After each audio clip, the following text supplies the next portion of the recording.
अस्सलाम वालेकुम जी। आपकी खिदमत में उस्मान अली एक नई वीडियो के साथ हाज़िर है। पिछली वीडियो फार्मेसी से रिगार्डिंग हमने बनाई थी, उसमें बताया था कि फार्मेसी में कौन कौन से लोग मिस्टेक्स करते हैं, और इसी चीज़ को लेके मैं फार्मेसी से रिलेटेड या अपना एक एक्सपीरियंस आप लोगों के साथ शेयर करना चाहता हूँ। बहुत सारे लोग जो हैं फार्मेसी वाले हैं या चेन बिज़नेस वाले हैं, वो मेरे से सवाल जवाब करते हैं, और वो सवाल क्या हैं, वो ये है कि अगर किसी बंदे की एक से ज़्यादा फार्मेसी है या कोई और बिजनेस है, तो वो उनको किस तरह से मैनेज करें, या उनको किस तरह से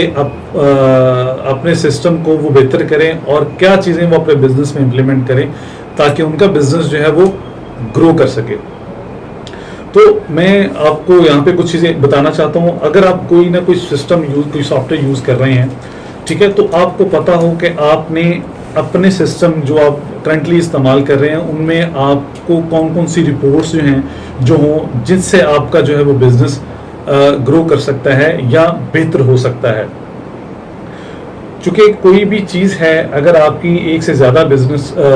फार्मेसीज हैं या कोई और स्टोर्स हैं, तो वो सारे डिपेंड आपकी रिपोर्ट्स के ऊपर कर रहे होते हैं। तो जो रिपोर्ट सिस्टम में होनी चाहिए वो कौन सी है, वो मैं आप लोगों के साथ शेयर करता हूँ। सबसे पहले तो ये याद रखें कि कोई भी सिस्टम अगर आप यूज़ कर रहे हैं तो उसके अंदर आपका सेंट्रलाइज प्राइस कंट्रोल सिस्टम हो, ठीक है, जो आपकी सेंट्रलाइज प्राइस को मैनेज कर सकता हो, जिसके अंदर स्टॉक मैनेजमेंट बेहतर हो, जो आपकी वेयरहाउस मैनेजमेंट कर सकता हो,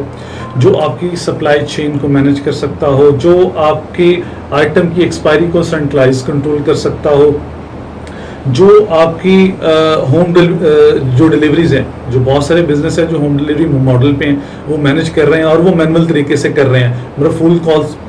करते हैं और वो मैनुअल डाटा जो है वो इनपुट करते हैं और उनको डिलीवर करते हैं। ये चीज़ें सिस्टमेटिकली होनी चाहिए ताकि कस्टमर्स अगर आपको कॉल करें तो आपके उसके नेम से ही उसको मुखातिब करें और उनका जो ऑर्डर है वो सिस्टम के थ्रू ही आप जनरेट करें। दूसरा, एक ब्रांच से दूसरी ब्रांच में जो आपका स्टॉक है वो बआसानी ट्रांसफ़र हो सके। ब्रांच के लेवल आप डिफाइन कर लें इन्वेंट्री के हिसाब से कि किस ब्रांच के ऊपर कितना स्टॉक होना चाहिए, किस ब्रांच के ऊपर कितना स्टॉक नहीं होना चाहिए, ताकि एक सर्टेन लेवल हर ब्रांच का मैनेज कर सकें, ताकि आप कम स्टॉक के साथ ज़्यादा सेल जो है वो अपने सिस्टम के थ्रू कर सकें।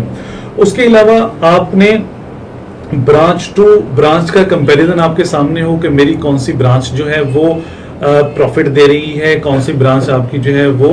आपको लॉस दे रही है। इसके अलावा आपका स्टॉक जो है बआसानी से शफल हो सकता हो, मतलब एक चीज़ जो है वो एक जगह पे अगर नहीं बिक रही, हमने किस तरह से उसको दूसरी ब्रांच पे ट्रांसफ़र करना है जिसके ऊपर वो सबसे ज़्यादा सेल हो रही है। इसके अलावा आपके जो है वो रीऑर्डर लेवल हो, हर ब्रांच का आपने एक रीऑर्डर लेवल सेट कर दिया हो, ठीक है, और उसके मुताबिक आप उनको स्टॉक जो है वो डिलीवर कर सकते हो। ये तमाम की तमाम रिपोर्ट्स जो है आपको पता हो कि मेरे सिस्टम में अगर मौजूद हैं तो वेल एंड गुड, अगर नहीं है तो आप अगर कोई बेहतर सिस्टम की तरफ आपको मिलता है तो आप वहाँ पे मार्केट में सर्च करें और उसकी तरफ मूव हों। दूसरी बात यह है कि बहुत सारे जो कस्टमर्स हैं जो अभी चेन फार्मेसी वाले हैं जो गलती कर रहे हैं वो ये कर रहे हैं कि अगर उनकी आइटम क्रिएशन, एक्चुअली उनके जो आइटम्स होते हैं वो होते हैं कम, मतलब अगर 10,000 SKU में काम कर रहे हैं वो, तो वो लोग सिस्टम में उनको वो 30,000 या 25,000 के करीब मिलते हैं। वो क्यों होता है? अगर फॉर एग्जांपल जिस तरह प्राइस हमारी चेंज हो जाती है, ठीक है, तो बहुत सारे सॉफ्टवेयर ऐसे करते हैं, उनके एक नए आर्टिकल बना देते हैं। मतलब फॉर एग्जांपल अगर पैनाडॉल है तो पैनाडॉल का कोड अगर 01 है, अगली दफ़ा उसकी प्राइस चेंज होगी तो उन्होंने उसका 2 कर दिया, फिर प्राइस चेंज हुई उसका 3 कर दिया, 4 कर दिया। तो इसी तरह से आइटम चूंकि एक है आपकी, ठीक है, तो मैनेज तो ये होना चाहिए कि उसकी अगर प्राइस चेंज हुई है तो आप उसकी परचेज करते हुए आप उसकी प्राइस चेंज कर दें, और जब आप सेल करने लगे तो सिस्टम आपको वहाँ पे वो प्राइस को इंटीमेट कर दे कि जो आप चीज़ें सेल करने जा रहे हैं इसकी प्राइस चेंज हुई है पिछले 5 दिन में, 10 दिन में, 20 दिन में, जो भी टाइम ड्यूरेशन आपने लगाया हुआ है, ताकि वो प्राइस आपके सामने आ जाए और उससे आप उन चीज़ों को सेल आउट कर सकें, ठीक है। तो ये होना चाहिए। जो लोग नहीं कर रहे वो बस अपना डेटा जो है वो बढ़ाते रहते हैं, ठीक है, और इस वजह से उनको प्रॉब्लम्स जो हैं वो आती हैं डिसीजन लेने में, स्टॉक को रीऑर्डर करने में, उनको ये सारे मसाइल का सामना करना पड़ता है। दूसरा ये होता है कि वो कोई सेंट्रलाइज सिस्टम तो है नहीं है उनके पास, वो तमाम ब्रांचेस इंडिपेंडेंट सिस्टम यूज कर रही हैं। कोई भी डेटा लेना है, सेल्स का लेना है, स्टॉक का डेटा लेना है, तो वो तमाम ब्रांचेस से जो है उनकी फाइल्स आ रही होती हैं। अब उन फाइल्स को क्या करते हैं कि हेड ऑफिस में एक बंदा बिठाया होता है और उस बंदे को जो है वो इस काम पे लगाया होता है आप लोगों ने कि यार ये अगर 5 ब्रांचेस से डाटा आएगा या 10 ब्रांचेस से डाटा आएगा, वो आपने कंपाइल करना है। कंपाइल करने के बाद आप लोगों ने एक हेड ऑफिस में सिस्टम है, उसके अंदर उसको अपलोड करना है और फिर जाके कहीं रिपोर्ट निकालनी है। मतलब यहाँ पे देखिए तमाम जगह के ऊपर आपकी ह्यूमन जो है वो इंटरफेस बढ़ रही है। मतलब इसमें ज्यादा से ज्यादा लोग इन्वॉल्व हो रहे हैं एक रिपोर्ट को जनरेट करने के लिए। तो मेरी उन लोगों को ये रिकमेंडेशन है कि भाई आप इन चीजों से बाहर निकले। जाहिर बात है, जो आप अगर फाइल ट्रांसफर होगी, हो सकता है कि फाइल जो है वो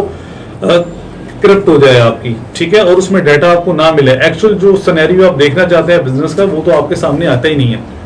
तो लिहाजा टेक्नोलॉजी का दौर है और आप टेक्नोलॉजी को अडॉप्ट करें। सिस्टम ऐसा देखें कि जो मार्केट में इन तमाम चीजों का जो है वो हल आपको दे रहा हो, तो वो अपने सिस्टम में अडॉप्ट करो। तो मेरे उन तमाम भाइयों को ये गुजारिश है कि जो अपने चेन बिजनेस को मैनेज कर रहे हैं, तो वो कोई रिलायबल सिस्टम जो है वो अडॉप्ट करें, ताकि आप अपना बिजनेस जो है वो ग्रो कर सके और प्रॉफिट बढ़ सके, आपका टाइम आप लोगों का सेव हो, ठीक है। तो मुझे इजाजत दे, नेक्स्ट वीडियो इंशाल्लाह ताला मैं हाजिर हूँगा उन लोगों के लिए जो लोग कहते हैं कि यार हमने फार्मेसी का बिजनेस स्टार्ट करना है या मेडिकल स्टोर खोलना है, तो उसका तरीका कार क्या है, ठीक है, उसके लिए हमें डॉक्यूमेंटेशन क्या चाहिए, फॉर्म क्या चाहिए। तो इंशाल्लाह नेक्स्ट वीडियो में मैं हाजिर हूँगा उन चीज़ों के साथ। और अगर व्यूअर्स, अगर आपको लगता है कि कोई चीज़ हमारे बिजनेस से रिलेटेड है और उसकी स्टोरी शेयर करनी है, तो वो भी आप नीचे हमारी जो वेबसाइट है कमेंट कर सकते हैं। तो इंशाल्लाह ताला हम उसको भी आपके सामने पेश करेंगे। थैंक यू जी, अल्लाह हाफिज़।